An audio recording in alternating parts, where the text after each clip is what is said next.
Okay, I always talk about something that I've done over the years. Hello? I always talk about something that I've done over the years, just to give you more understanding of what's happening in your body. When you ate syrups and soda pops and all of that, all of those flavored oils that they gave you in those drinks and those syrups and jams and jellies, where they increased the flavor or put flavoring in candy, it was a resin. Mm-hmm. It's a resin from vegetable oils, and that's what causes almost 98% of all the stones, whether it's the kidney stones, gallbladder stones, urinary tract stones, whatever develops, it's from those food oils. How you can break and get them down out of the body is by mixing coconut cream with a little vinegar and lemon juice and pineapple. And you put those together and you might start passing sand. And if you had those little grains analyzed, you would find out which you were discarding. Now, I hadn't done it in a long time, so I started doing it a few months ago. And I was a big syrup eater with pancakes. Yeah. And that's what it was. It was the syrup, the crystallized resins from the syrup that I eat so much of, and also the one of the crystals that came out was from boysenberry syrup that I used to love with waffles. So coconut cream, lemon, vinegar? Lemon juice. And you can put an egg in that. Just if somebody's too thin and doesn't have enough protein, you should put an egg in it too.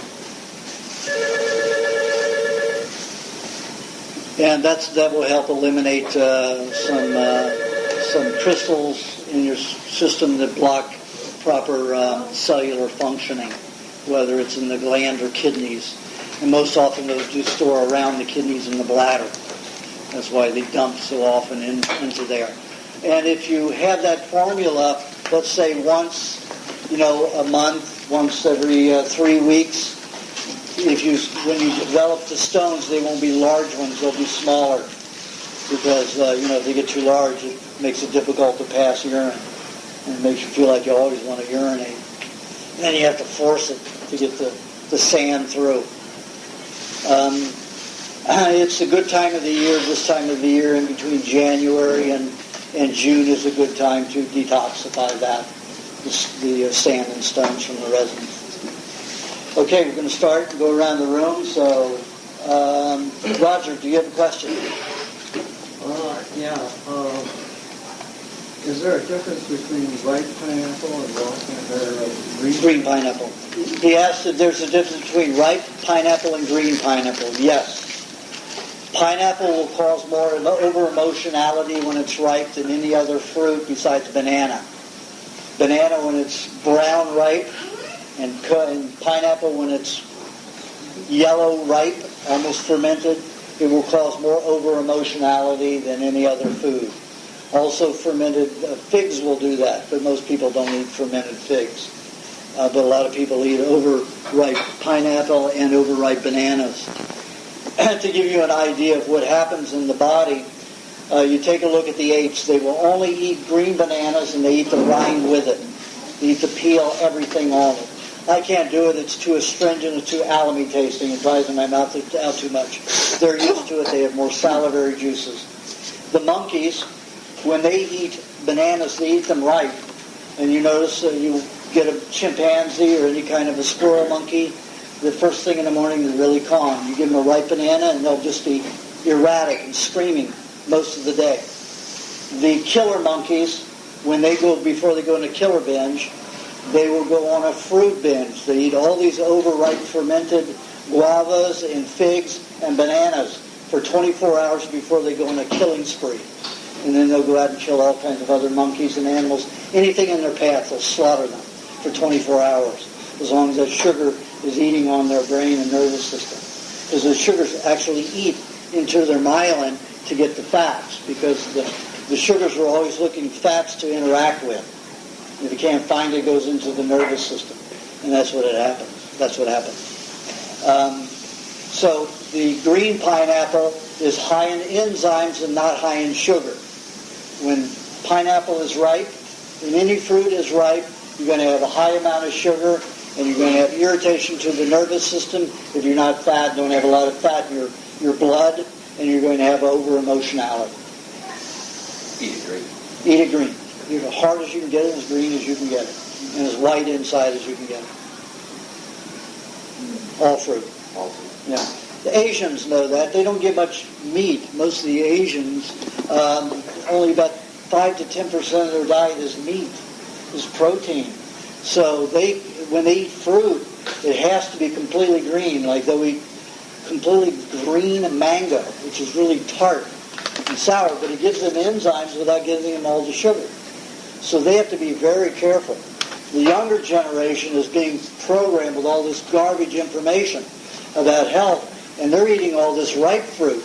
And, there's more muggings, there's more illiteracy, there's all kinds of problems with the younger generation that the older generation didn't have to suffer because they knew not to eat ripe fruit. And you rarely see an Asian over the age of 35 that eats any fresh, ripe fruit. They will always eat it green. But the kids, now all the way up to 35 years old, are eating this overripe fruit and not happy people. Coconuts too? Coconuts, no, because they're 80% fat. 15% protein and 5% sugars. That's different. Fermented, that's fine fermented. No, really right. That'll help just cleanse you. So if you eat a lot of fat with fermented fruit, that's not the same as having... It'll make more soaps for cleansing, so if you can handle an intense detoxification, that's fine. Not for you. And if it still tastes too sour for you, the pineapple, very green, can you have as much honey to taste that Yes, you you eat? can have as much honey as you like. As long as you're eating enough meat. Okay, do you have a question? I'm still confused about transmission of diseases. That's a huge subject. Yeah. How do we get sick? You get sick by the poisons in the body. Her problem is she wants to know about disease, how we get disease, and about contagions. The new book, the revision of the first book, has all that explanation in detail that I wasn't allowed to give in the first publication of it. I explain exactly what viruses are. I explain exactly what causes disease. How the whole logic of contagion is misconstrued for the benefit of the pharmaceutical industry. And now, of course, the medical industry, because they make fortunes on it. When you look at any of the medical procedures, manuals, they're written by Merck and Bayer. And they want you to live with your disease and take medication. Every disease they want to look at like diabetes. So you take medicine every day to live with your disease instead of cure it. Yet the father of medicine, Hippocrates, fed anybody who had diabetes raw milk diet, and they got rid of it in 2 weeks. Diabetes rid of in 2 weeks on an all milk diet. That was not refrigerated milk. That was straight out of the cow, non-refrigerated milk. So if you do it nowadays, it may take 6 weeks to get rid of diabetes. And Howell and a lot of other doctors did it throughout the 1800s and early 1900s. It was even done at Mayo Clinic. But when the pharmaceutical industries took over the universities and the medical schools, it all became about taking medication rather than curing and healing. Living with the disease, taking medication. Now virus, they talk about virus being contagious. Virus is not alive. It's a protein body. It's a crystalline protein structure that is not alive. They say that it replicates itself once it gets inside of a cell. That is a myth. If something is not alive, it can't self-replicate. It is an impossibility. That's why if they take a petri dish that can breed cells, good cells, and they can grow in it, and they spike it with virus, they do not multiply. Whatever is the amount that you inject into that Petri dish is all that's there. As soon as they put cells in there, then the viruses get inside the cell. Why is that? Because the cells make it to decompose certain kinds of toxic tissue within the structure. Let's say you have a bad liver, and your body decides to make a solvent of its own to clean the liver, which is hepatitis. Your body makes hepatitis. There's about 8 varieties of hepatitis. And they say that there's mainly 3, and it's broken down into sub within those 3. But there's 8 varieties of a virus that is hepatitis-oriented, and they can go in and clean out your liver. Now, the way the medical profession gets you confused is they say, that is what will kill you. That is the cure for the disease. The disease is a degenerative liver. The only way a liver can become degenerative is if you have poisons collect in it. And when you eat cooked foods, as I explained in the recipe book, I named 33 compounds just from cooking foods that are toxins that store in the body. And as they collect over a lifetime, they create serious diseases.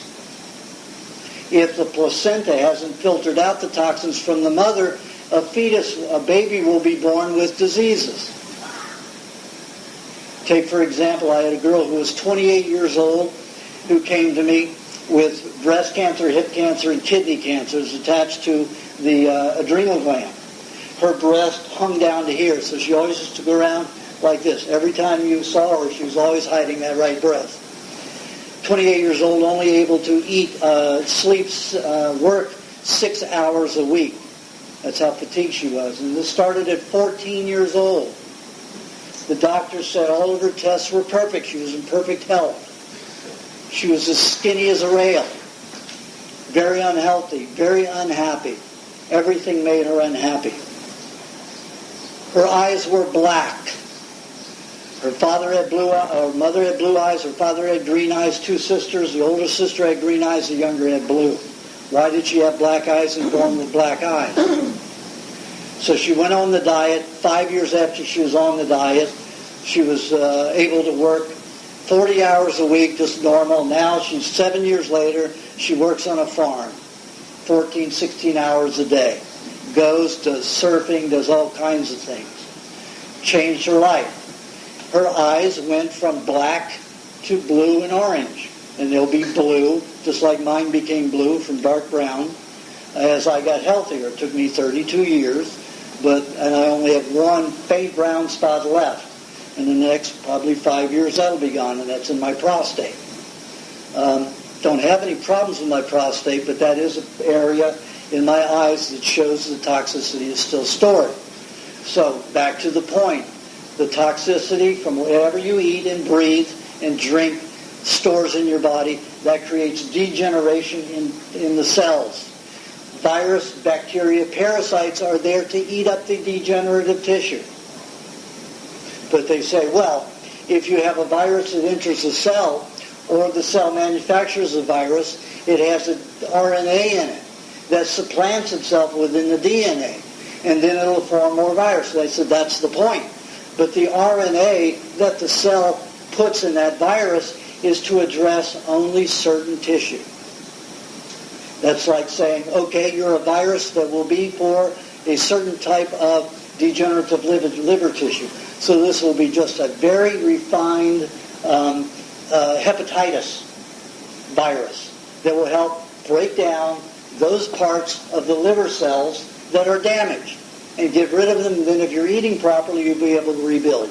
But most people don't eat properly and constantly ingesting poisons. So that's how disease develops.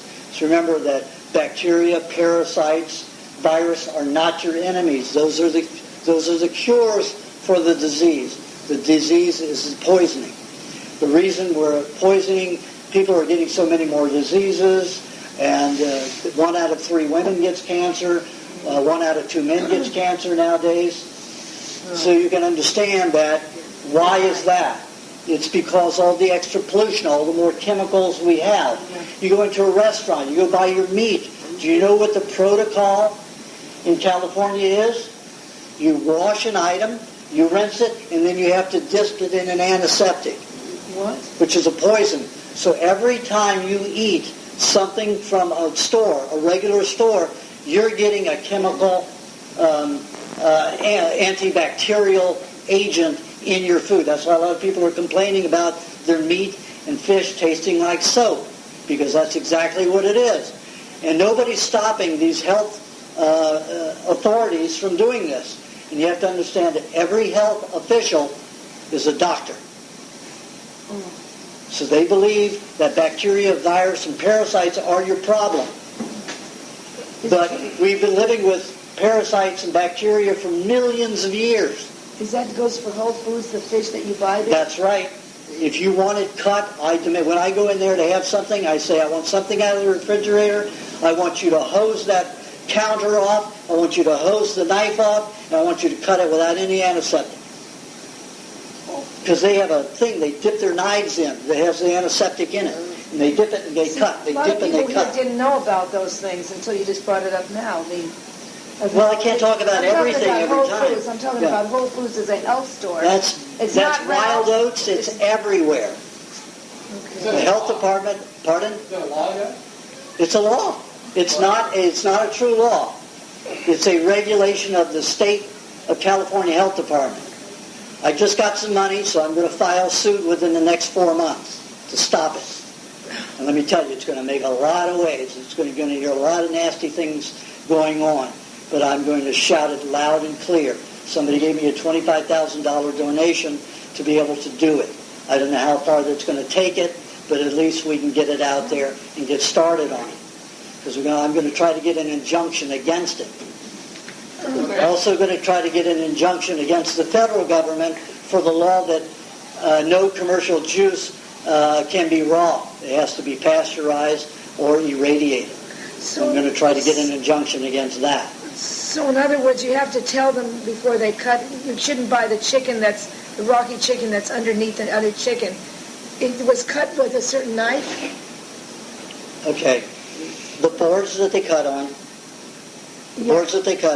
they take a sponge and they wash it down with something. Then they don't rinse it with clean water.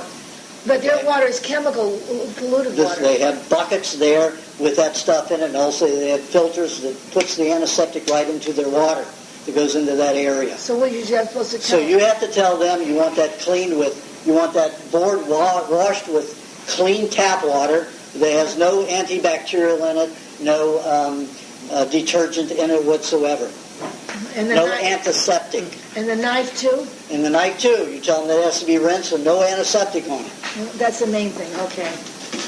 I like getting my meat from Jane's place because they don't use any of that. It's just when you run out, you have to run to the store. Yes, then I have to get the fish. Yeah. Okay, boy, that certainly went off in a wild way. So, okay, that was you have a something question? brand new. Nobody knows it yet. We'll come back to you. Do you have a question? One time you said, you're talking about nuts, right? They have what was the term you used? Enzyme inhibitors. They have enzyme inhibitors. The phytic acid. All nuts and seeds. Okay, that was my question. Seeds have that too. All nuts and seeds have phytic acid. So if you eat an apple and ate the seed, is it too little to make it to be a problem, or should It's you never? not really a problem with a few apple seeds. Okay. And also, the phytic acid becomes more active once the seed is dried. So if you're eating a fresh apple seed, it doesn't have as much phytic acid reaction. And if you did want to eat some seeds, if you just combine it with the similar stuff that you use in the nut formula? In the nut formula, that will neutralize the phytic acid. Yep. Okay. But I've done experiments where you eat the foods with the nuts. It doesn't work for a lot of people. You have to blend it in. You have to blend the nuts until they are a flour, and then add the ingredients and blend it all together for most people. So if you eat the nuts with some eggs and some honey and some butter, and you get gas, and you start not digesting very well and start slowing down, you've got a phytic acid problem, and you have to make the nut formula or seed formula, whatever you're doing. It has to be blended together, and just eating them together doesn't work for you. No, I remember. Now, what should I do? I bought the fish the other day from home. Let me say, did you finish? Did you get everything answered with that? Yeah, but if, let's say, you ate some seeds and you just ate it separately, but That's it just didn't what I cause said. any gas, then No you'd be problem. okay. Then you can handle it that Okay, way. Yeah. okay, But good. initially, you said it was what type of block or inhibitor? Yeah, they're enzyme inhibitors. The phytic acid is an enzyme inhibitor. That makes the meat not as good. It prevents you from digesting protein So they and should have utilizing more protein for 24 to 36 hours. Not only the protein in the nuts or seeds, but any protein from the eggs, meat that you eat, it interferes with everything. Nuts aren't that great. Not unless you have them in the nut formula. I say it's very important to have once a week to handle the neurological byproduct poisons that you have in your body. Every time you've gone through a traumatic experience or anxiety, you manufacture hormones, psychological hormones.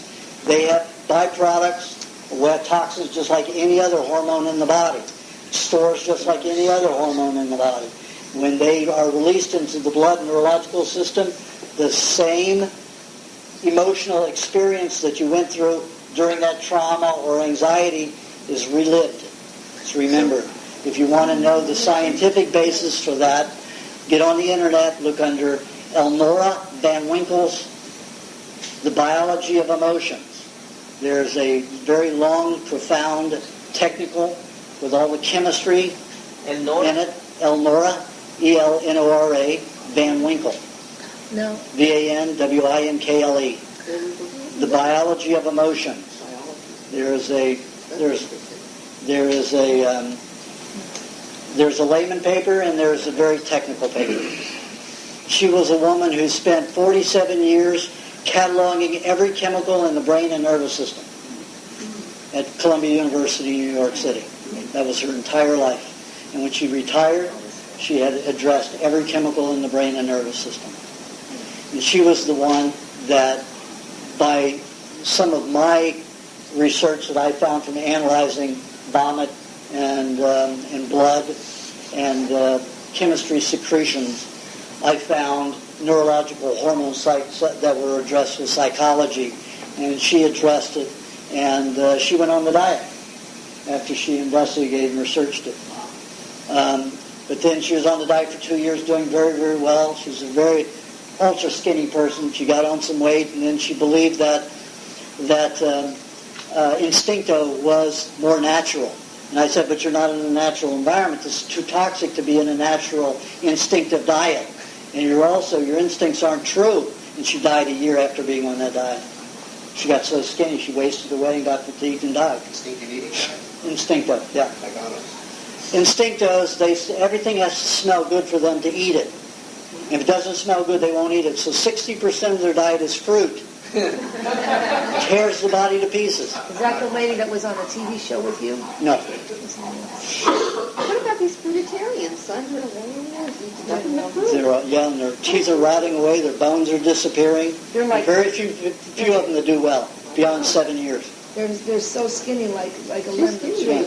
And they're very overly emotional and they don't think very clearly. Okay. Now, since I've been getting that kind of meat, what is the best thing to do for anybody that's done this already, that didn't know about the antiseptics that they use? Well, you're eating enough fats with it to bind with those poisons. But you're wasting some of your fats by eating that antiseptic. Oh, I know, but I wanted to know, do I add any more eggs? Maybe 6 eggs a day, 10 eggs? You're already taking care of it with your diet. It's just that you would have lost nutrients that would be expelled with the antiseptic. So Your poisons were already addressed. But I mean, this fish I bought today here, and there's a fish I bought at home. What should I do with it? Just eat your normal fat with I it. mean, how much fat should I? Tablespoons. Just what you're normally eating. I don't have any. You can only eat so much food in a day. So as much of it's going to go off with the poisons and not be used to stabilize and make you healthier, but it can prevent damage. So as much as you can eat is what you eat. And you're eating enough. You've got a good weight. So Okay. I wouldn't say for you to eat anymore. You're doing fine. Do you have a question? Yeah, I have a wide question. I don't know if you can You have a what? A big question. Okay. I don't know how much you believe in hereditary. You're the first person that says, everybody else says, I have a little question. You're the first person that I But in any have. case, hereditary things. On my father's side family, they all suffer this Alzheimer disease. Start freaking out. Alzheimer's? And I went to a seminar with an Indian doctor. He said, "Oh, don't eat fat. No fat. No fat." And on my mother's side, most of the people they died with heart attacks. So I'm trying to work on these two things to try to do my way. What do you suggest, especially for Alzheimer, to prevent it? Alzheimer's is mainly caused from aluminum. Aluminum destroys the zeta potential. The zeta potential is the ability for nutrients to stay suspended in blood, lymph, and neurological system. What the aluminum does is it attracts the ions away from the protons. So all of your nutrients just sedimentate. They just drop. So that's what happens in the blood and the neurological system. Everything just becomes sediment. That's what causes the brain not to work properly. It's mainly aluminum. If you go on the internet, you'll find out that they estimate at least 80% of Alzheimer's being caused by aluminum. The other is probably mercury. It's growing higher and higher. Yes. Look how much aluminum. Since the 1960s, The cooking 50s, aluminum's one of the biggest metals around. Sliding doors, chairs, cooking utensils. It's in vaccines. Every time you get a vaccine, there's thimerosal and aluminum and formaldehyde in it. So even in the house, no aluminum. Even in the house. What about your screen door? You should take out the aluminum in the screen door. Even the screen doors with aluminum. Why, is it outgassing or is it? What does it do? No, it dusts. As it oxidizes, it turns into a dust. So what do you get Dust instead of a you breathe in. the screen? Kathy, let me finish talking. So what happens is things turn into dust. If you have aluminum furniture, aluminum anything, it becomes dust and you inhale it. I remember last year when I was in Florida, I was seeing a man and he had his daughter and his wife with him. They were the reasons that he was with me for this consult. He had cancer and was metastasizing of the lungs. And I shot his irises and blew him up, and I said, "You have more aluminum than I've ever seen in anybody, ever." And, he was all against this. He was only there because his daughter and his wife got him to go. So, as soon as I said that about the aluminum, he looked at his wife and his daughter, and their eyebrows all raised. He worked in an aluminum factory for 48 years. And that was causing his cancer. Cancer can come from accumulation of all kinds of different poisons. A bunch of scientists there and full professors that are no longer full professors because they issued this particular report and put it out to the public before it was reviewed by the authorities, that 80% of the cancer out there is because of acrylamides. Acrylamides form when you cook something in oil, cereals, donuts, potato chips, any kind of chip, soy chips, French fries. They cause the most cancer. They wanted to outlaw all those foods in Sweden.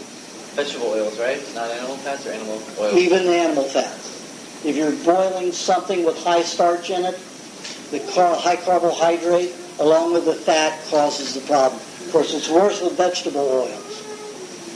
But that's the problem. It creates all these acrylamides, and that creates a lot of cancerous conditions. All 12 of those professors lost their tenures because they went to the media before they let the university research their research.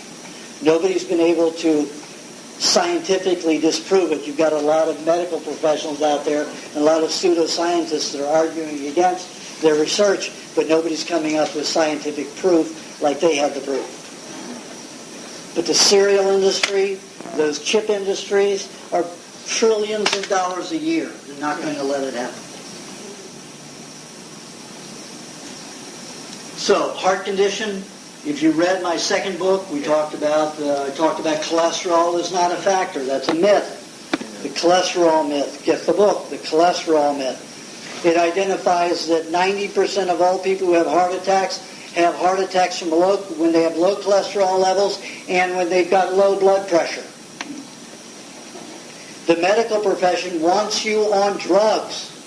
High blood pressure is very important if you've got a cardiac problem. It's what keeps your arteries open. If you've got a arterial problem or a venous problem, you need high blood pressure, or else they cut off and you block circulation. That's what happens with people when they take medication.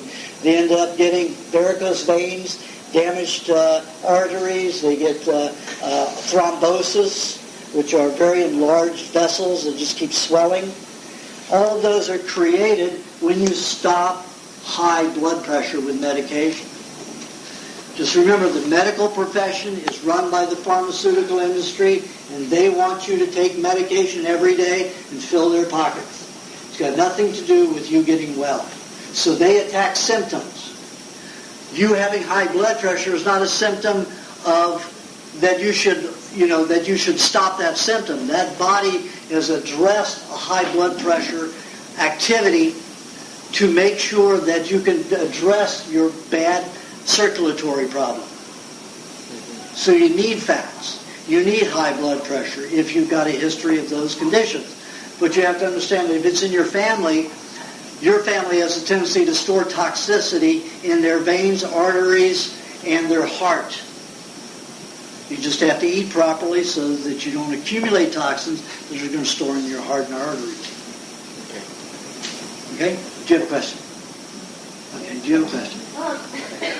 Hi. I've never been able to have a sense of smell, because I can remember. Do you have any opinion about that? That's usually very damaged. The olfactory glands, often it comes from vaccines, from the aluminum or mercury getting stored in that olfactory gland from a vaccine from an early age.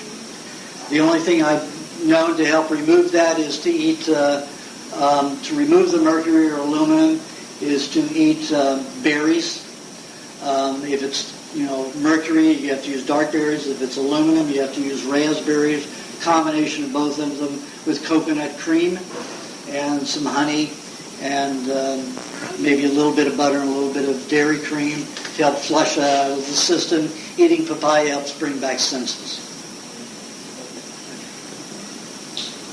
In some of your recipes, But let me also address that just inhaling a poison. If you inhale formaldehyde, for some reason, if you're exposed to formaldehyde, it could damage those sensory glands permanently until you're eating the right foods over a long period of time to get rid of the scar tissue and the poisons that are stuck there.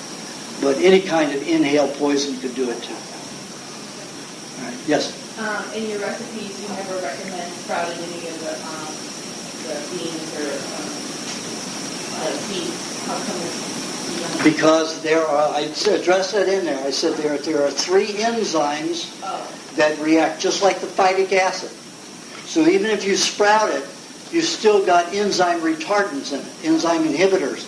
Not only that, in the sprout you have three instead of one. When a seed starts sprouting, it is then a vegetable.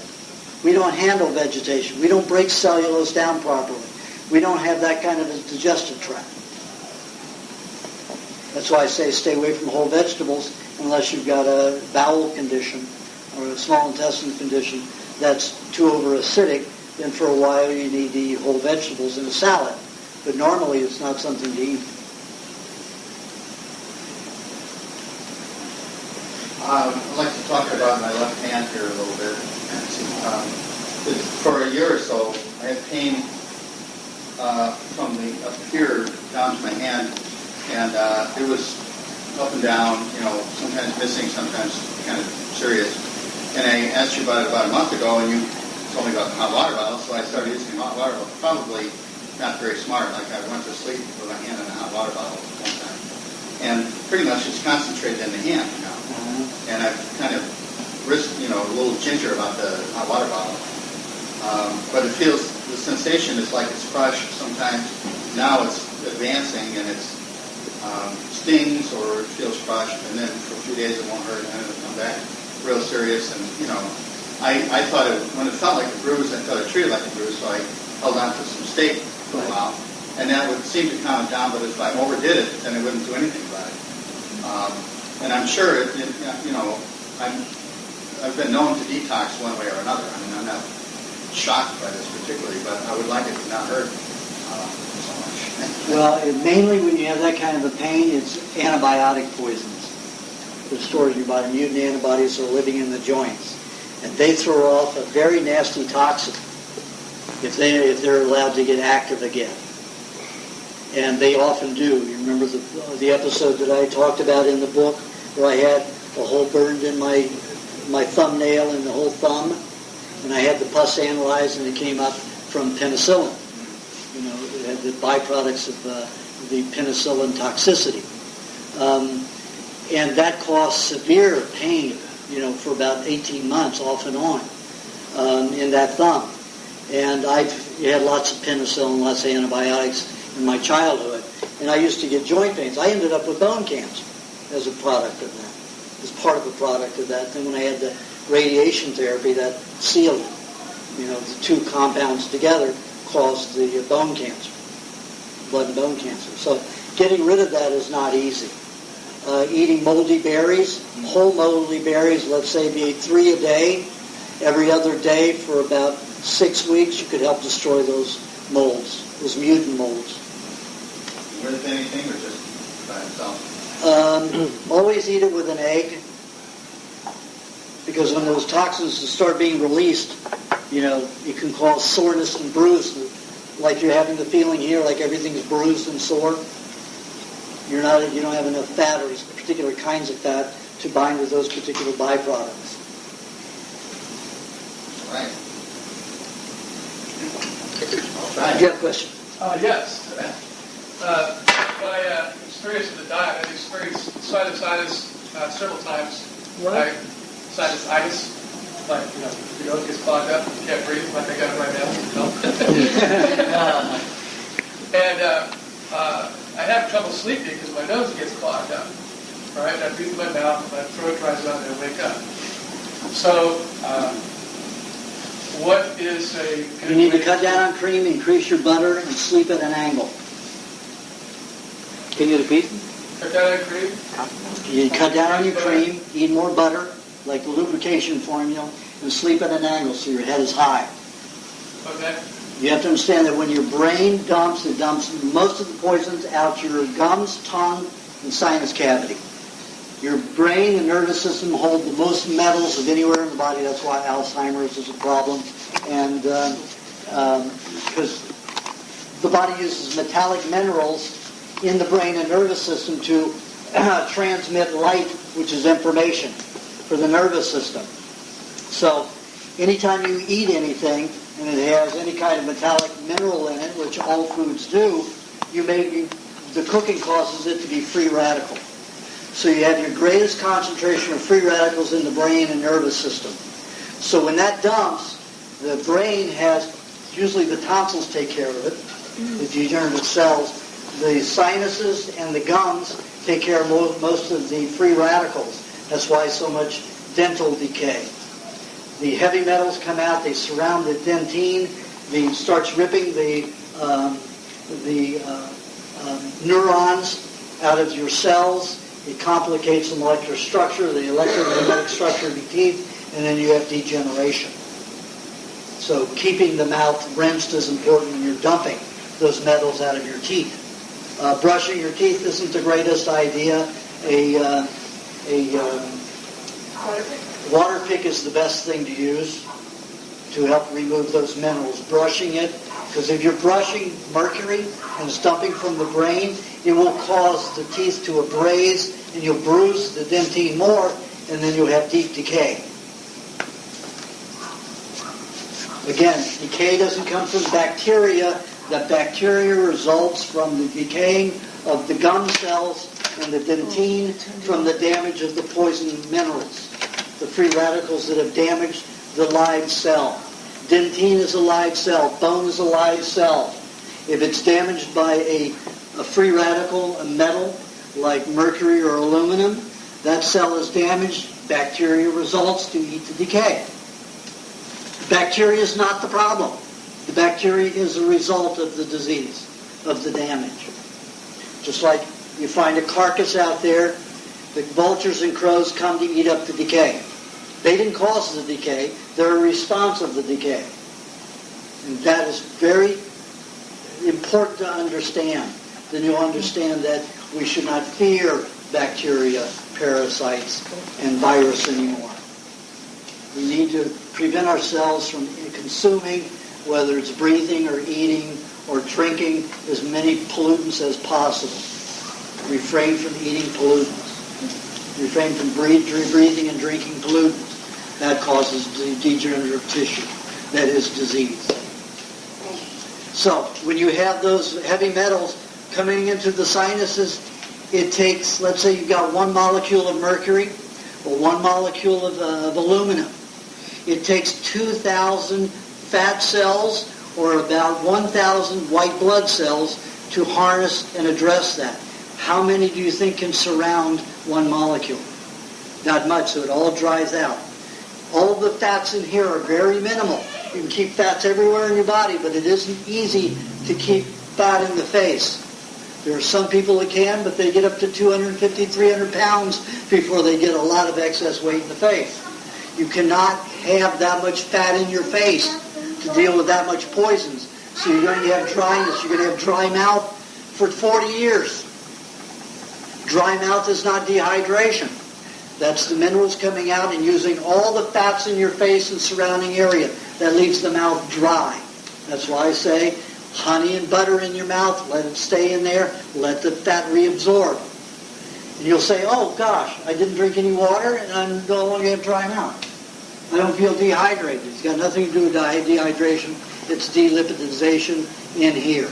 That's a very bad thing because you've got the greatest amount of most toxic poisons in your brain.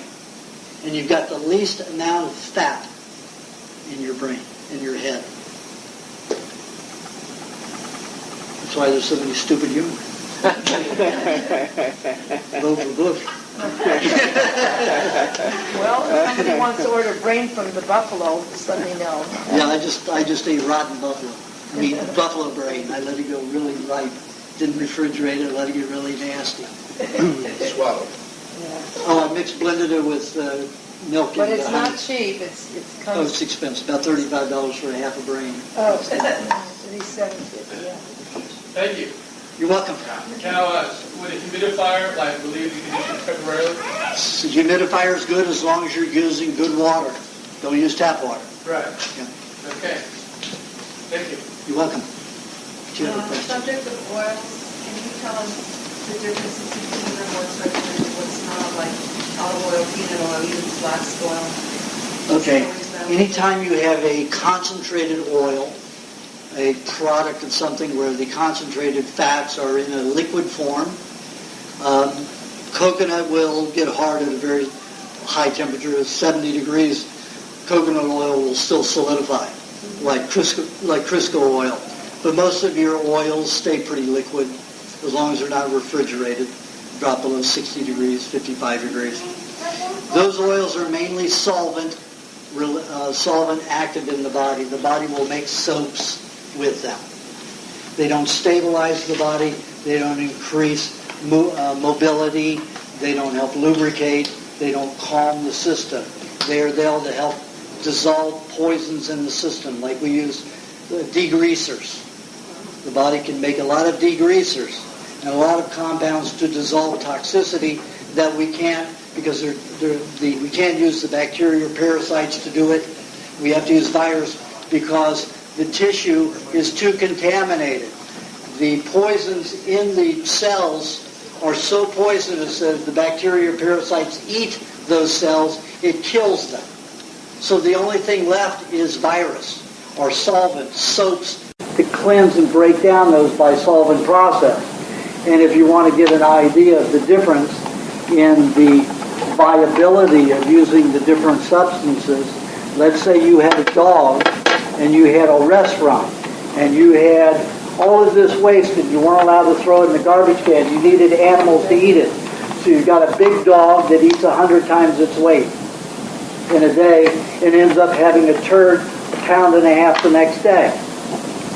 That's what parasites and bacteria do. They consume massive amounts of their weight in a 24-hour period and leave very little waste product. When your body uses virus or any other kind of a solvent, what happens when you take a solvent, you dilute it, you clean the area, you have a whole bucket of waste that will spread throughout the entire body environment. That's why cerebral meningitis is bad and spinal meningitis is bad if it's viral. The medical profession doesn't freak out as much if it's bacterial because you don't have all that swelling in the brain and nervous system. With bacterial infection, a detoxification of the nervous system and brain, as you do with a virus. It spreads all this fluid, contaminated fluid, causes more pain, more likelihood of paralysis.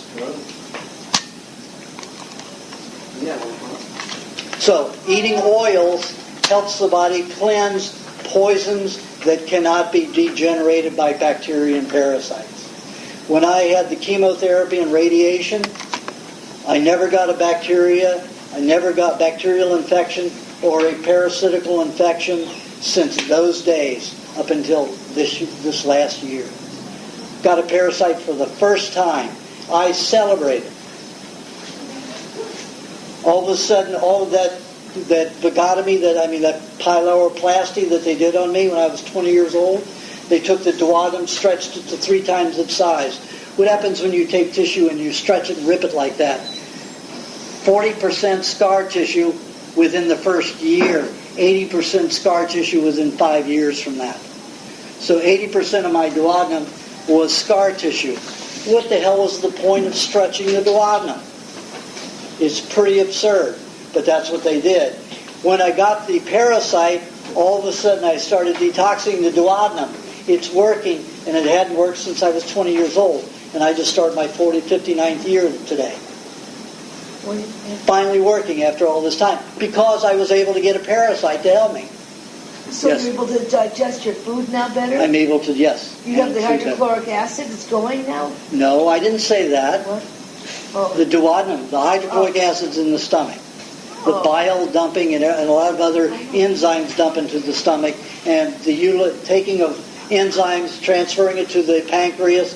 Pancreas realigns, restructures the enzyme for our abilities and natures, dumps it back into the duodenum and other parts of the intestine. So that's working better. So then what would you recommend people do with oils? Very little. Like I said in the book, you have maybe 2 ounces of olive oil or flax oil or coconut oil, fermented coconut oil, maybe 6 ounces a week, 7 ounces at the most. If you're a big guy, you could have, 7 or 8 ounces a week, but with only 3 meat meals. Or if you're having it with, let's say you want a detoxification formula, let's say for cancer you might put some coconut oil in some pineapple with some lemon juice. But that's to get the tumor to start dissolving. After it's already dissolved, you don't want that kind of a thing except to get the byproduct. So you don't want that every day once you get the tumors to start dissolving. So it's a delicate balance. When you said you had a parasite in your duodenum, how did you know you had one there? I started passing it in my feces. I see. You can see it? Oh, yeah. What's it look like? It was a tapeworm. I see. I passed 25 feet of it one day and 30 feet of it another day. But I saw parts of it passing for about 4 months, and then all of a sudden it finished its work, and within 2 weeks I had dumped the whole thing. Did you catch it? Yeah, I caught it. Yeah. Is it still alive? Oh no, once it's out of the body, it doesn't survive. Well, you get these little links. They're like some kind of pasta. They look like pasta, little links. And if you let them sit and dry up, they just disappear. They just completely disappear into this very teeny little thing, that could get in the dirt anywhere. And a lot of people say, well, what about trichinosis? And if you look at the research on trichinosis that's come out in the last 5 years, if you first link Joel Weinstock of the University of Iowa, he proved that giving people trichinosis, elderly people with intestinal inflammatory bowel syndrome that have had it for anywhere from 10 to 30 years, 37 years, without any success of medical treatment, when he ingested and spiked them with the trichinosis whipworm from the pig, all of their bowel syndrome went away. They were finally able to digest and feel good. He proved that getting trichinosis is the best thing that can happen to you if you have intestinal problems. Again, you look at the medical profession and you say, they're really off base. And there are a few doctors who've got it. There's some kind of a parasite. Somebody said in the monkfish liver I once bought that there was some kind of a, not a parasite, but a tape with some kind of, what do they call those that you can find in fish? Pinworms. Pinworms, yeah. I've eaten thousands of them and didn't get up. Would it help anybody to eat it if they could? Absolutely. All right, if anybody's interested, I can pick up monkfish liver. They want to get a pinworm. But I ate a pinworm-infested pound of salmon that was undulating. Must have been at least 10 million eggs in there. And I ate it and didn't get one pinworm. Because of all the chemo and radiation. Just poisoning me. So I wasn't able to breed one. However, in other sick animals that I gave fed to parasites, I could not get them to breed a parasite from eating the meat. So it's rather a myth. The way that Joel Weinstock did it was he put the whipworm eggs in Gatorade, which is highly alkaline. So they drank the eggs from the whipworm, and it went into their intestines. And when it went through their stomach, and the hydrochloric acid was neutralized by the Gatorade. So the eggs were able to survive that track, so they were able to breed in the intestine. I never gave an animal Gatorade with these whipworms because that's not natural. So you can't naturally get it. It has to be an element, again, of our industrial society that can allow you to pass them through the stomach and intestines without being dissolved by the hydrochloric acid. Okay, do you have a question? I get fatigue in the afternoon, I'd like to take a half hour to an hour nap. Is there anything Everybody should do that. Oh, really? That's the normal cycle of every animal on this planet and insects. They all midday take a nap. That's why Mexico makes it a law. Siesta is a law. Not anymore in the big companies because now America's gone down and infiltrated the commercial division. But in all your little villages, it was a law to take a siesta. So it's good to shut down late afternoon. Absolutely, take a nap. Even John F. Kennedy did it. Took an hour a day. Does Bush? Pardon? Does Bush? I don't know. I'd rather doubt it. The speech isn't too good. Yes. Right, thanks. Okay. Do you have a question? No, just actually, I'm curious what it is you're drinking that. This is a mixture of hard green pineapple, cucumber, honey, lemon juice, coconut cream, coconut oil, eggs, and honey. You drink that every day? No. Once in a while.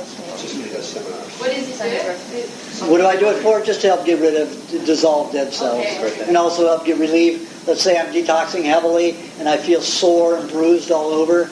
That's because I don't have enough like vitamin C and the other citric acids to help break down that toxicity and relieve it from the body. So if I eat that, my soreness and stiffness will go away after a detoxification. Like you have a cold or a flu. When it's over, you're saying, oh my God, I feel stiff. That's because you're low in citric acid and other nutrients that can help dissolve and neutralize the uric acid. When you're exercising, the same thing. You're not used to exercising, and then you get stiff. It's because the uric acid and other byproducts of burning fuel, utilizing fuel and energy, stores in the body and causes a buildup that causes the soreness. Please, and it helps relieve it.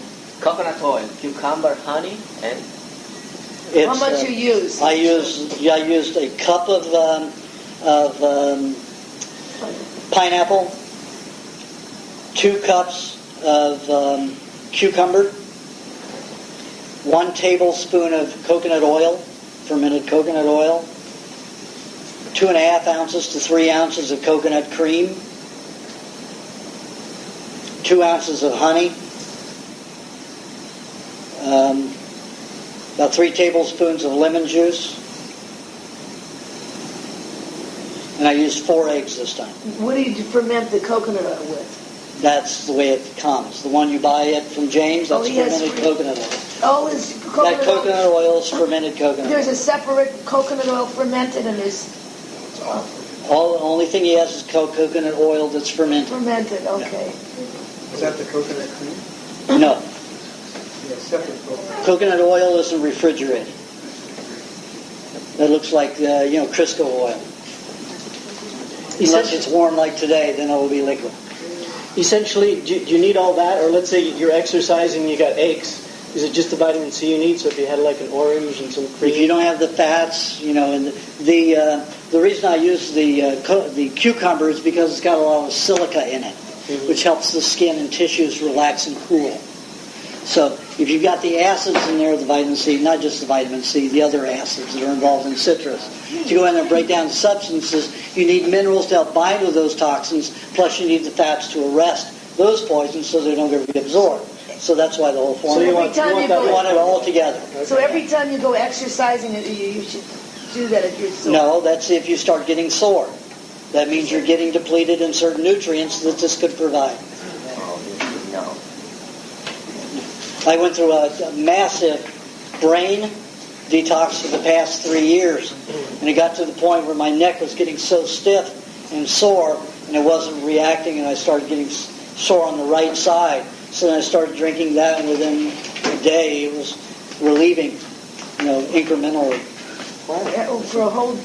But I'll only eat that maybe when I'm going through a time of stiffness and soreness. I'll have that every other day. Every other day. Do you put the entire cucumber or do you peel it? If it's organic, I put the whole cucumber, the peel and all. If it's not waxed, they can be called organic and still wax it. Yeah. FDA has allowed them to do that. So you can tell, you take a cucumber, take a non-serrated, like paring knife, you scrape it gently. If wax comes off of it, and you put it in your fingers, it dissolves and goes away. That's its natural wax. Same with an apple. If that gets waxy and stays, that's plastic.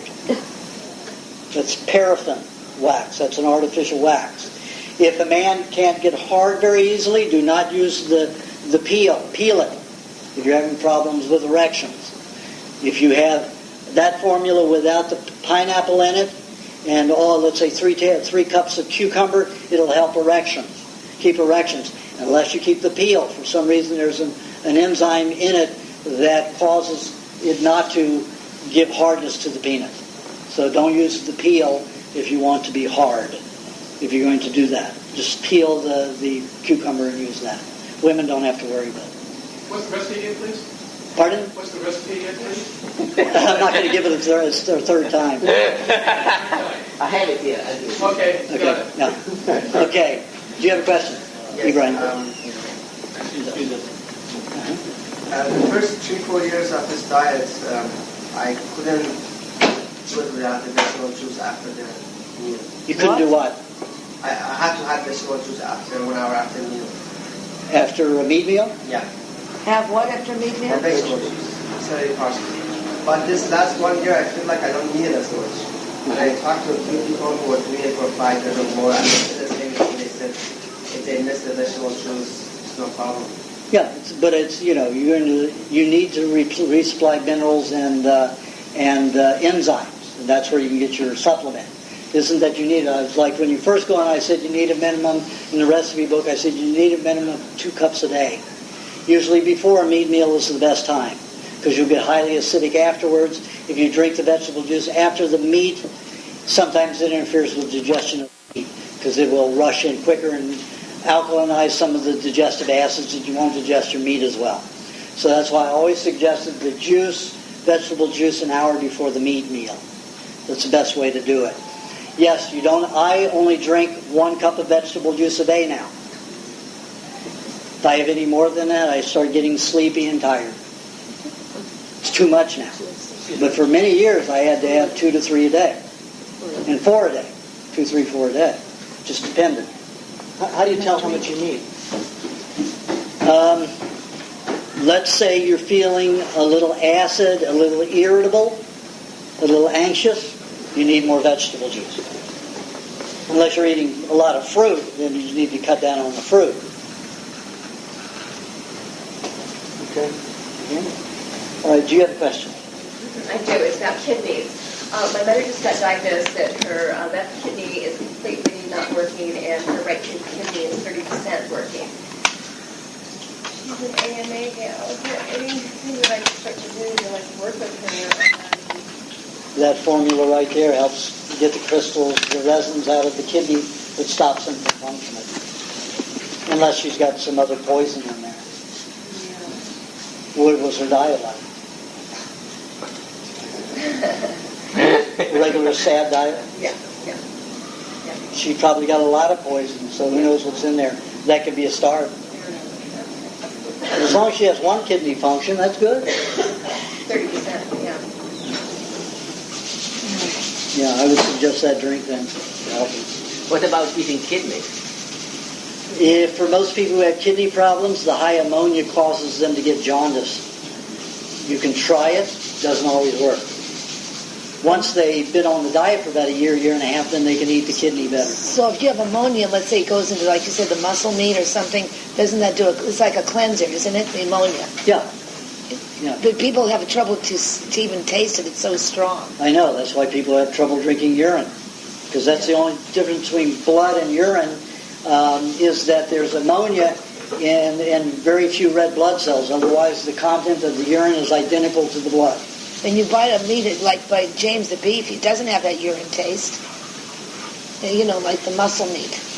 It won't have that urine taste. I can always taste it. It's there too? I taste it in every meat I eat. Every beef? I'm very sensitive now. I can taste it in everything. Grain-fed animals don't have as high because they have more starch to bind with the ammonia. When the animal's killed, urine rushes back all through the bloodstream and gets it everywhere in all the meat. That's why it has a slight ammonia taste that I can detect on any meat except animals that are fed heavy grain.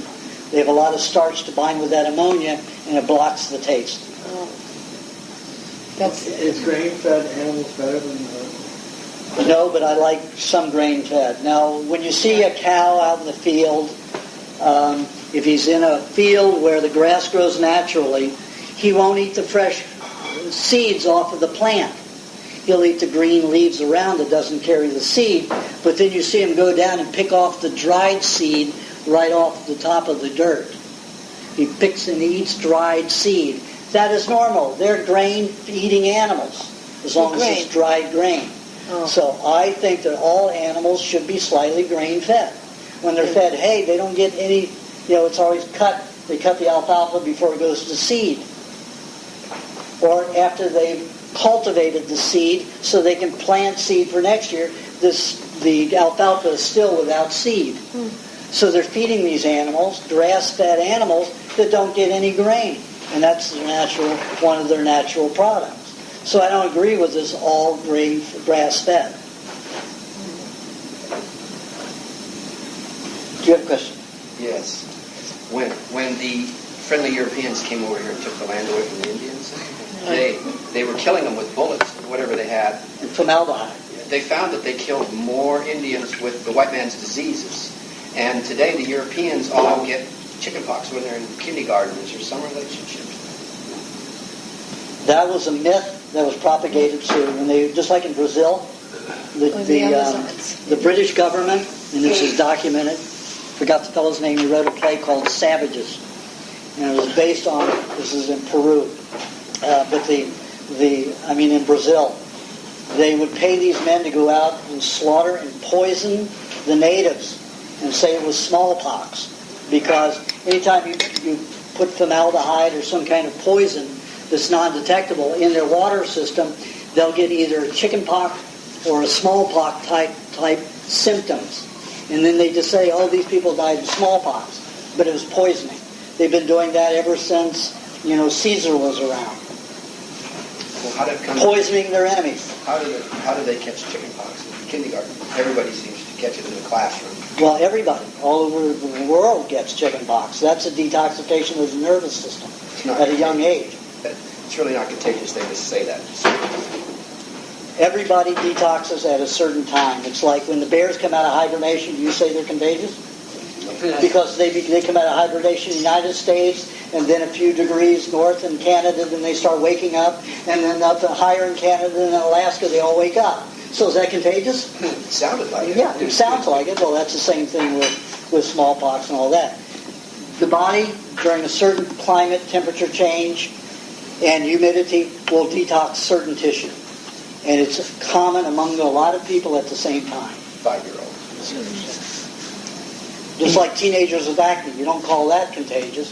But boy, let me tell you, they'll probably call it contagious. Some scientist that's been paid by the pharmaceutical industry, I'll bet you in the next 5 years, comes up with a virus that he says is contagious among children with teenagers with acne. And we've got a medication for it. I'll bet you it happens.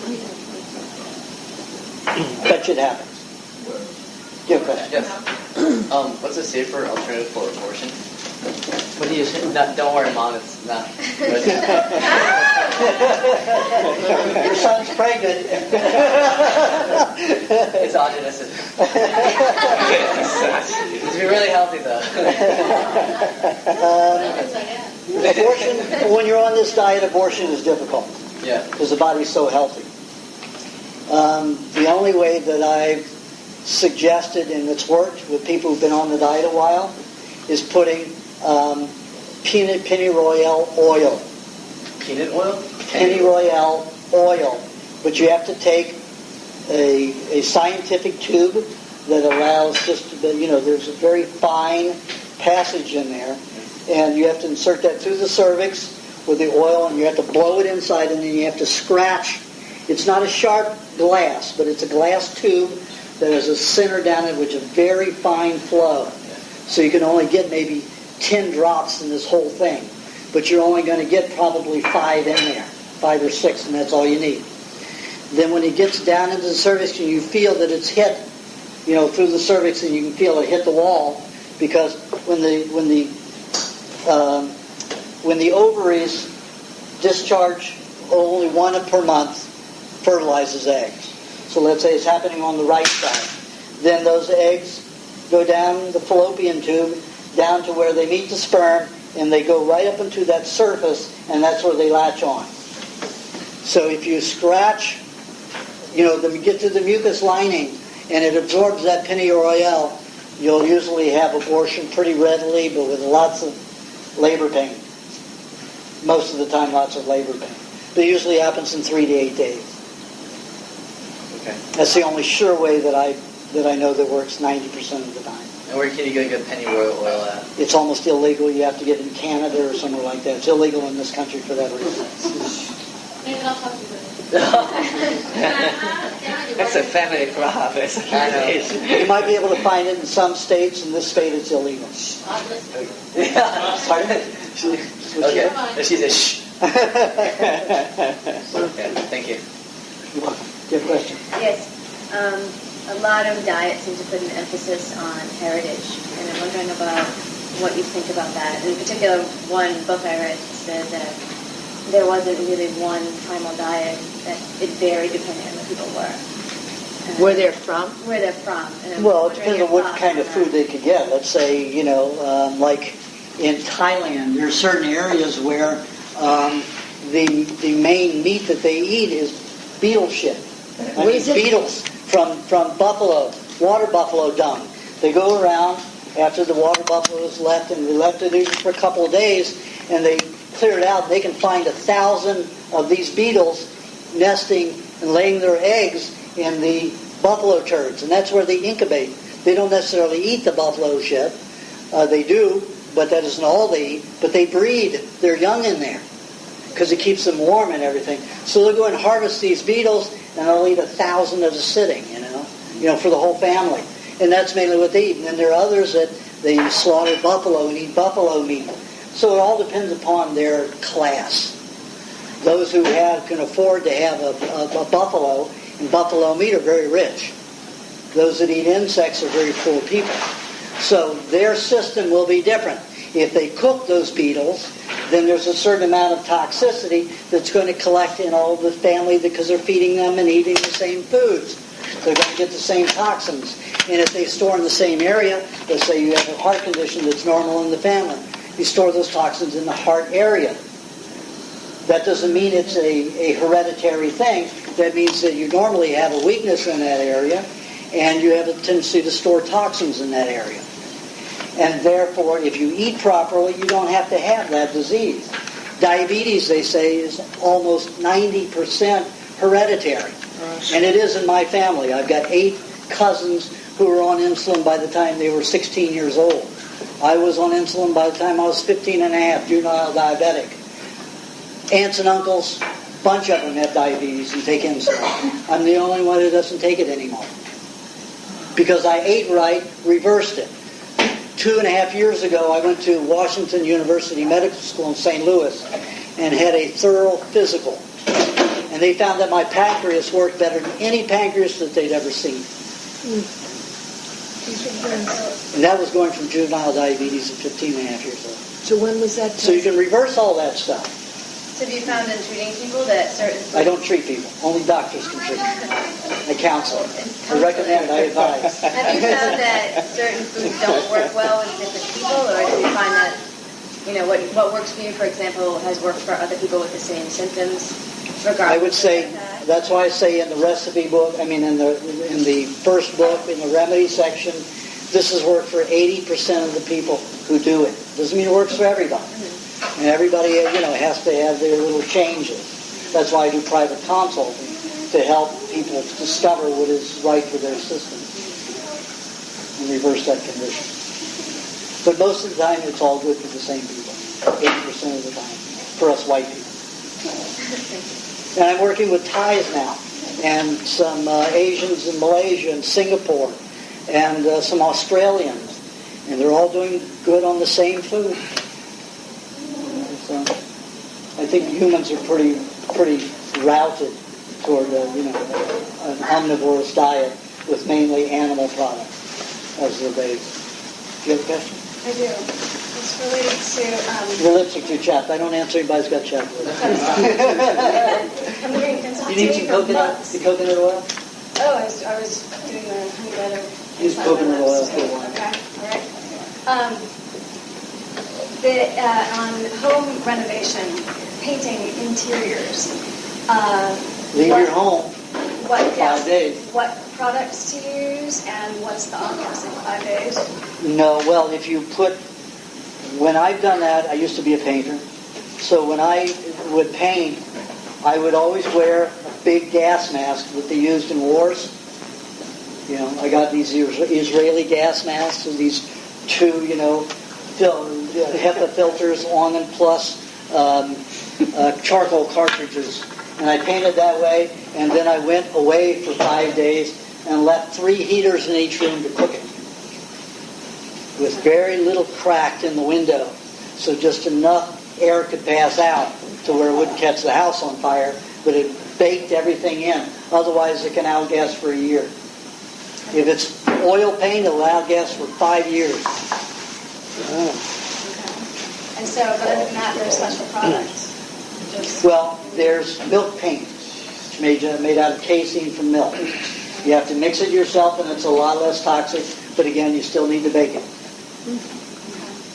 So I can find somebody else to do my painting. Yeah. And I go... And you can do what I used to do when I used to decorate and do painting. I would go to the colleges and get art students. And I would teach them how to model and do designs on walls and everything. Pay them a very little fee, but they got credit for doing that kind of work. Because it was like, a work credit thing they got. So I could pay them, $7, $8 an hour. And they would be doing $50 an hour to $100 an hour work, because that's what I charge. Sometimes I charge $200 an hour, depends upon the client.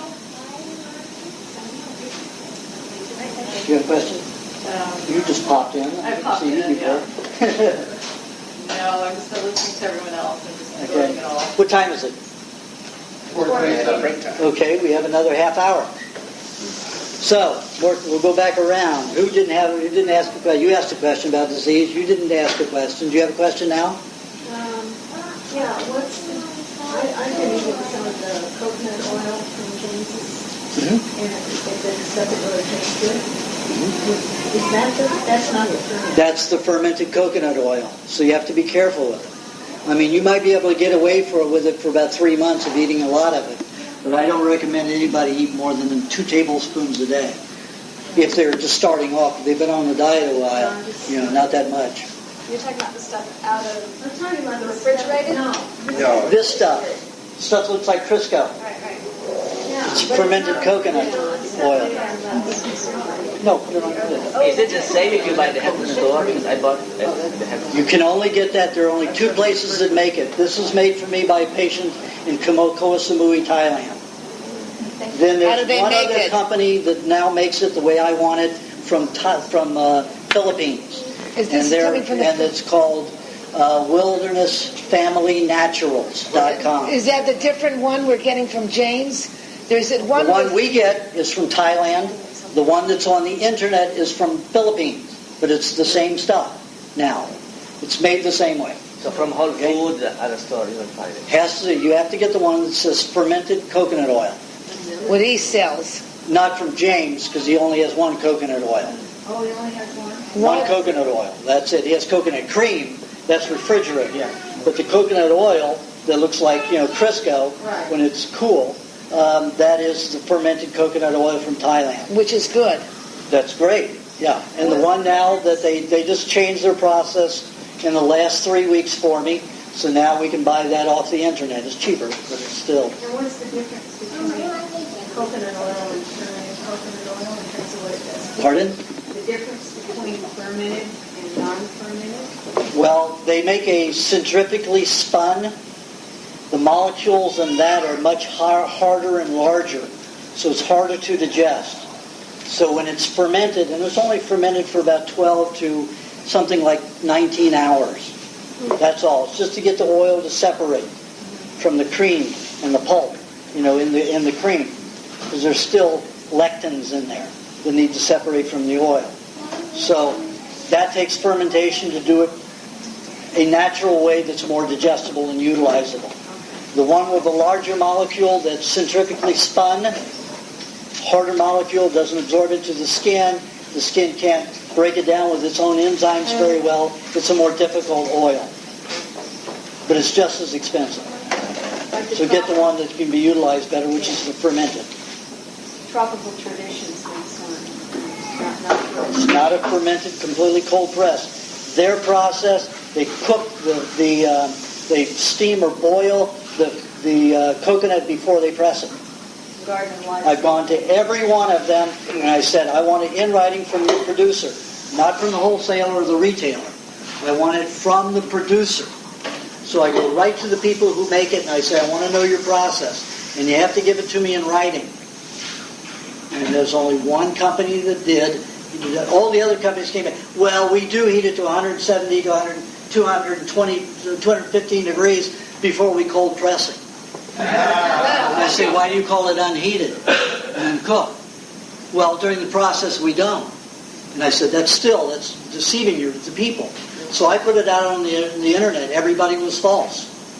Now this company, the only thing that they were doing wrong, this one company with the fermented coconut fermented coconut oil, was that they would heat it up to a little higher temperature than I wanted. So they brought that down. And they were also rinsing it with chlorinated water before they pressed it and fermented it. So I got them to take the chlorine out of the water and use good well water. So now it's good stuff. Wilderness Family Naturals. And how much is theirs? It is plural. I don't remember, but it's cheaper. Because it's cheaper to fly from the Philippines than it is from Koh Samui, Thailand. It's a very long distance. Very expensive, but I still like the taste of the one from Thailand better than the ones from the Philippines. I mean, this is very tasty stuff from James. So no. Okay, somebody else had a question that didn't get a question. Everybody else has a question? Okay, then we'll start around again. We'll go as far as we can. Okay, question? Oh yeah, just like when you're talking about aluminum, again back again, does that mean like aluminum screens on your window? Even aluminum screens on your window will oxidize. So if you have somebody take them off, wash them once a year, and right after summer, because summer is when they oxidize. So when is the time that you should do it then? You should do it in the fall. In the fall? How about my screen door? Around November. How about my screen door? The same way. It was washed down. So the oxidized aluminum is off of it. So when the wind blows into your house, you're not breathing the aluminum. I was just worried because I thought I have to remove every screen as I see. Well, for the windows, it's easier to remove them. It's easy to wash them with the screen door. You just close your other door and wash the screen door outside. With some good water. Well, I would use degreaser, the BioClean degreaser, and some water, and then help break it down and remove it, and then hose it down. But the water hosing is chemical water. There's no way to get around it. Can I put some water from Advanced Water and just put some vinegar in it? Surely, if you want to. Yeah. It's expensive, but yeah, that's the better way. Yeah. Absolutely. Yeah, I mean... You're industrious. Yeah. I have well water, so I don't have to worry about it. I clean anything. So it's in the fall I have to do it? October, November. Late October. But what about now? What I have now? Well, you should go ahead and get it clean before we get the summer winds, because when the heat comes, it oxidizes the light. Well, when should I start to clean it? Go ahead and clean it right away. Then in October, clean it again. November, clean it again. The 1st of November, clean it again. October, November, and what other months? That's all you need to do is once a year, right after the hot, sunny season. In October. In October, 1st of November. End of October, 1st of November. And but this year, since you didn't do it last October, November, go ahead and do it now. Okay. And then do it again in November. All right. Clean it. Question. Yeah, what would be the best, you couldn't call it healthy, but for someone who won't eat raw meat and can't get raw dairy, what would you advise to someone what should they eat? Die. Die? Eat lots of eggs. That's the only way. Raw eggs. Raw eggs, lots of raw eggs. In terms of the other foods, though, what should they stay away from and what should they eat? You know what I mean? It depends upon the individual. So there's no really, other than eggs, there's no really better diet if you're not going to eat raw food? No? Okay. Well, stay away from fried food. That's your worst food in the world. Any fried food. Stir-fried, doesn't matter.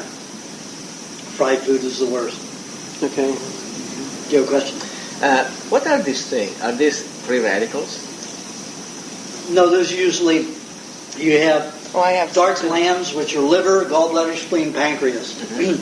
When the cells can no longer generate hormones, they are no longer of value to the liver, but they're still dead. I mean, those glands are no longer useful for that glandular activity. But they're not dead cells, so the body can build them onto the skin. Use them as skin cells. That's why they're called liver spots. But they're really any dark gland where the gland can no longer secrete a hormone to cause the activity of that gland, but they can still act as skin. So what should we do? Leave them. It's not a symptom of something. No. Well, it's a symptom that you've got dead cells in the liver, or cells in the liver, or pancreas, or spleen, or gallbladder that cannot produce the hormone. But it's not a disease. So it's not going to supplement it? Your liver? Hold on. Uh-oh. Yes. How can you clean your liver or your pancreas? I'm going to come out with that book. That's a whole issue in itself. That's the next book to come out. The 4th book? No, the 3rd book. Oh, 3rd. Do you have a question? Yes. Yes. I have atrial fibrillation. And it's what's that? Irregular heartbeat. It's when the atrium beats faster. It flutters. And that's good. Your heart's dancing. Yeah, it's been dancing steady for 2 years. Yeah. Irregular. Yeah. My father, he had it. He was diagnosed with it when he was 62 years old. He had a smart doctor, and he said, "Stop counting." Yeah, you mean it's called irregular heartbeat? Irregular heartbeat. Irregular heartbeat. It beats very rapidly. Sometimes arrhythmia happens where it beats rapidly and then it'll meet a bit, miss a beat, and then go rapidly again. And it's just an irregular heartbeat. But usually, rapid heartbeat is a part of it. Rapid isn't a part of mine. That's all yours is always rapid? You have no cessation at all? No, it's not rapid. It's irregular. Irregular, yeah. So it's all... It's caused by the atrial fibrillator. Yeah, but it's not a bad thing. Well, according to the cardiologist... The cardiologist is trying to make his money. Well, no, I don't do any drugs. I don't go to cardiologists. Yeah. But when I did, they wanted to put me on Coumadin. That's right. They want to put you on drugs. Yeah, right. I said, no, I'm not going to do rat poison. Yeah. What they suggested instead, I have a holistic doctor, and it's fish oil and some things that will do so the blood doesn't coagulate. Yeah, the coagulation is not a fibrillation problem. What about CoQ10? Yeah, that's another one. I mean, again, those are all chemicals. Those are man-made chemicals. They're not made by the body. Your body makes its own CoQ10, but they don't sell what the body makes. They do in the chemistry lab. It's an entirely different substance. It has no vitamins and no enzymes attached to it. It's just strictly the compound chemical. The theory is that when you have this condition, there's more likelihood of stroke. That is absolute fiction. There's no evidence to prove that. That's a hypothesis without any basis of proof. And if you read the cholesterol myth, you'll read a lot of the fallacies about heart conditions that are attributed to that. The fish oil is a good idea because the muscles need fat. However, you cannot get a non-purified fish oil that isn't purified with a chemical, a solvent. And the FDA requires it to get it into this country. So even if it's from Norway, it is all purified, chemically purified. It is a toxic substance. So what oils would be the same as butter. Fish oil? Butter? Butter and fish. Butter and eating butter and fish together is great. My father is now 89 this year. And he's had that fibrillation now for 62, so, 26 years, 28, 27 years. 27 years, no problems. Never had a stroke, no problem. Arrhythmic, is that the same? Yeah. So, just don't worry about it. Like my father stopped counting. It's the only doctor that I ever heard say anything sane that my parents dealt with, because all most of them are crazy. Yeah. Yeah. I'm sorry. I'm going to go around here. Do you have a question? Question? When you travel and you bring some of your own meat with you, it goes through that X-ray machine all the time, doesn't it? Even when you put it on the I mean, either the carry-on or in the If it goes through your luggage department, the radiation is 100 times more than it is for your walk-through, carry-on. So carry it through. You can go through that level of radiation one time only without damaging it. Oh, I thought that was in the luggage. The metal detector? There's nothing. No, that's not the metal detector, the radiation. Oh. You walk through the metal detector. Yeah, okay. You walk through it with your bag on? No, they won't. They won't let you do that. Oh, no. It has to go through the scanner. Oh, the scanner is okay. I'm saying it's not, there's no way they're going to let you do it. Some people are able to talk security out of it, but not at LAX. They're the biggest Nazis, fascist people in the world. So full of their power. I go there with a doctor's letter that says, my food is my medicine. I take them from the website for Homeland Security showing that all you have to do is ask them to hand inspect if it's your medication. My doctor's note says my food is my medication, but they won't let me. Why is that? Why are they so? Because they're Nazis. Oh, that's ridiculous. They don't let anybody have their, a good, reasonable So freedom. The less worse is the scanner, right? If you have. Pardon? The less worse is the scanner. Where you put your bag to run through. Yeah, where your carry-on. Yeah, you put your carry-on. You carry on the food with you. Okay. It can go through there one time because the radiation is a low level and doesn't in stay the long. suitcases, I thought it was the opposite. No, absolutely not. no. When you put it through the check-in luggage, that is heavy radiation. 100 They're times looking more. hard on that. No food there. Because they have to go through thick, they have to x-ray thick baggage. And if you've got, let's say, you've got photographic material from movies and companies shipping stuff, it's got to go through a lot of heavy stuff, even through metal. So it's a lot hard. I mean, they could easily put their hand through your food. Do you have a question? Yes. I noticed in your second book you recommended not to take high meat during detoxification. Is that right? If you're already detoxifying, I don't suggest it. Okay. For some people. I mean, you can do it. I have people who do it. It helps them digest protein. That's the time when I felt like doing it more often, like I seem to crave it more often. Then fine, do it. Some people it causes more vomiting, stuff like that. So I don't suggest it for that reason. I didn't want people to freak out. Okay, so give it a pile and see what happens, huh? Yeah, I do it. Okay. And I know lots of people that do it, but I know some people that freaked out when they had it during a detox. Caused massive diarrhea and vomiting. Which is not a bad thing. But for them, it was enough to scare them off the diet. Okay. To completely stop the diet. Wow. And not just the high meat. So, I stayed away from that problem because even if it happens in only, 5% of the people, it's too much. Okay, good. Thank you. In books about anti-aging, they talk about HGH and how basically as you get older, it's less. Diminishes. Correct. So how would a person who's older not remedy that? Okay. HGH is made by the human body only. The chemical that they sell is not a human growth hormone. What is it? It's a chemical process that mimics growth hormone. It's chemically made in a laboratory. Sometimes they're taking it from wheatgrass. They'll take the growth hormone from the wheatgrass and call it human growth hormone after they chemically alter it. But it's still a chemical. It has nothing to do with human growth hormone. So what should one do? The only way you can get your own growth hormones to continue is to eat raw meat. And that's it. It's the only thing you can do. I'm doing pretty well for almost, getting on 60. For somebody who was supposed to be dead at 21. Oh. Do you have a question? Yes. I just wanted to say that there are many good things that happen on this diet for me. The major one that happened was I used to have insomnia and exhaustion. Double whammy combination. Yep. Couldn't sleep and was exhausted. And this diet was majorly helpful with that. And can you explain how that works? Protein, raw protein.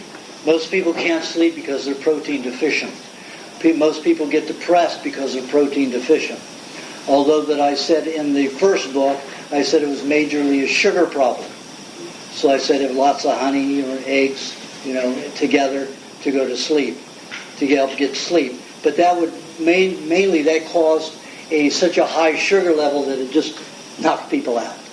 Like you eat candy and you go on this high, and then an hour or two later you crash. Well, that's basically what I would force people into. It was a quick way to do it. Most people, if you say it's a protein deficiency and they need to eat lots of raw eggs and raw meat, they don't do it. But that is the major reason. It's the protein. If you weren't able to digest and utilize the protein that you were eating before, it would keep you from sleeping properly. Now that you're eating a meat, and almost everybody can digest, 99% of the people I've seen can digest raw meat, period. 99.9%. So then you're able to sleep. So is it protein from meat, and you mean meat, also fish, oysters? Any kind of meat, yes. There are some people where there's a sleep center in the brain that gets damaged from vaccines, some other poisoning, then it doesn't have anything to do with a protein deficiency. They just can't sleep. I know one fellow, he was the designer and developer of Piper aircraft, good friend of the Piper family. And I was a good friend of the Piper family. This man got really tired one time and got, propeller backed up and cut his head off, top of his head, and hit the sleep center. He hasn't slept in 36 years. He has no trouble. Doesn't get fatigued, or doesn't get tired. He goes all day long, and he's not badly ill-affected. He rests, but he never sleeps. That's not good. How did you know? For him, it's fine. It's fine for him. Most people it isn't. Most people would turn out to be George Bush and go bomb a country. You can tell I like George Bush. Yes. There's so much to like. Most of us do. He's got us on the wrong spur. I thought it was kind of the raw fat that calmed the nerves, but I guess it was mostly the protein then. Well, if you've got a nerve, let's say you've got a nerve irritant, then it can be a matter of eating raw cream. Because I think also you have this tremendous tension in the neck and shoulders, like you lying there at night and this completely tensed up. So maybe you had Then you needed both the protein and the cream. The raw cream is the best to soothe the nervous system. If you find yourself uptight and rigid, you go drink a cup of raw cream, and you'll be relaxed within a few hours. Okay. By itself, nothing else, right? Kathy, I've got so much to go through here. What's Your son what? Is going through growing pains. Growing pains? He's asking me to rub his knees today, especially right now. That's a protein deficiency and a fat deficiency. He's eating his meat. But he's got to eat a lubrication formula with it. The lubrication formula in the recipe book. You're going to get that when we go out. Okay. Okay, just have them have that during the eating of the meat, not just after. Okay. Does riding a bicycle on this diet have any effect on getting prostate cancer? Anytime you exercise and get circulation into an area, as long as you have good nutrients in your blood and intestines, it's going to aid any disease. So is there any truth to that she said about prostate cancer and riding bicycles? You mean that it would harm? It harms it, yeah. That's what If you've got a seat that puts pressure on that and blocks circulation to that, yes. anybody can get that. Yeah, but if you can get those seats, that have the two that will rest on those two bones, Right. and you're not pressing up in the prostate area right here, then it's fine. Because when you've got that, that horn coming through there, I had to cut mine off when I bicycled. I lived off of a bicycle for 9 years. I wouldn't refuse to get in a car. Pardon? That horn. You've got the seat that goes like this, okay? You've got this penis thing, this horn. I cut it off. So I didn't have it riding up my crotch all that time. Might be a new design for a seat. Well, now they've developed, seats just that have those two things. The rest of those two butts, yeah. Get a recumbent. Jeff Besser. Yes, I do. In regards to detoxing through my teeth, I have a tendency to, switch around different teeth. Is there a particular reason why? Well, that's good, because you're just changing focus of detoxification. It's good, because you don't want it all to be in one area, then it'll damage those teeth even more. Right. Anything in particular you could be doing for that? Like with the pain, I found that last time I got... The pain formula in the recipe book. Okay. Pain formula? Pain formula in the recipe book. Okay. Usually gets rid of tooth pain within hours. Really? Okay. When I take it, if I have tooth pain, it's gone in 10 minutes. There's one of these too. I have to head out. Do you Put this in the back. Yeah. Okay. Thanks, Dave. Sorry to interrupt, but I gotta go. Right. Nathan. Okay, a couple of years ago, my dad started coming down with like flu-like symptoms, and he was stiff and couldn't walk, and he went to the hospital, and the doctor said he had a bacterial infection in his heart, and I guess he almost died, and they, cut open the sternum and gave him like a pig's valve and stuff, and they said it was like bacterial infection, and then like it spread to his knee, and they had to like cut open his knee and stuff, and they said it was like endocarditis or something, and I don't know if you have any ideas of maybe without... Again, the bacteria is there to get rid of that decaying tissue. So you had to have that in the heart and that knee for it to go, the bacteria to go to that area to feast. But the bacteria wasn't the problem. This is the toxicity that causes the decaying tissue on which the bacteria fed. Okay. So now that he has like a pig heart and like, or part of the pig heart and like, Pig heart? what? Pig heart valve and like the, you know, the metal stuff in the sternum, like what can I do? Or make Well, from, or foods to I eat? have partners in Bangkok which own the first cardiac stem cell therapy.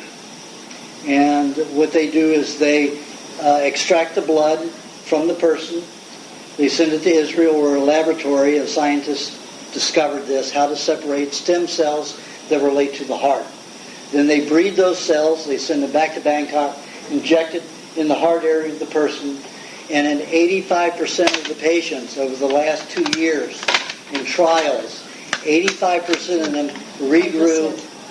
They have their own natural heart bypass. The body would build a complete new artery to the heart. 85% of the cases, it's gone so well that the government of Thailand cut the testing down 1 year, so now they can do it commercially.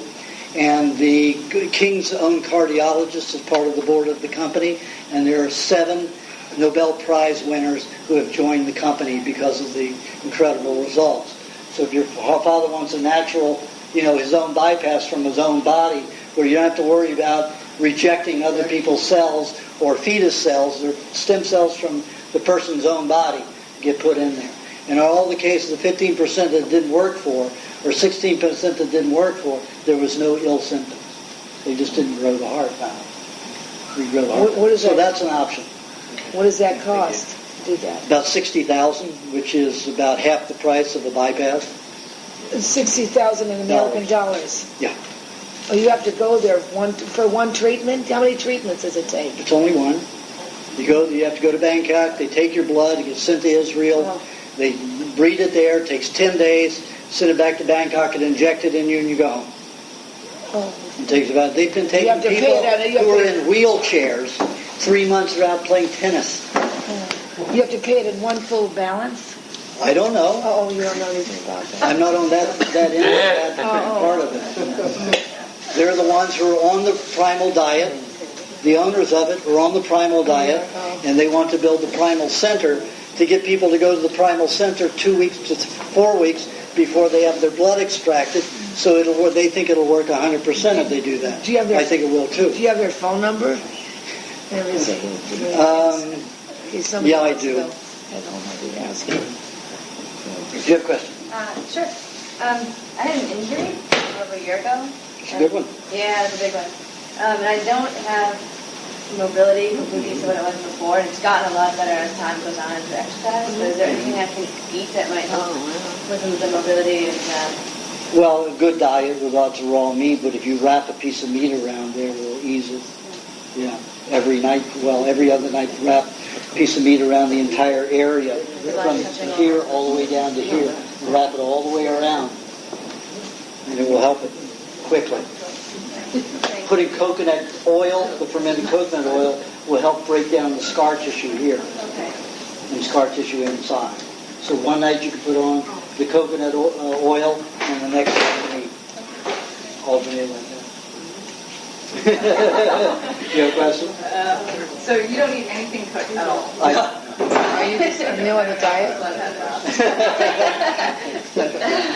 Just another question regarding the Bangkok clinic that you had there. Well, let me put it this way. I've eaten one air popcorn in the last 5 years. When was that? No, 7 years. Last 7 years. 7 years before?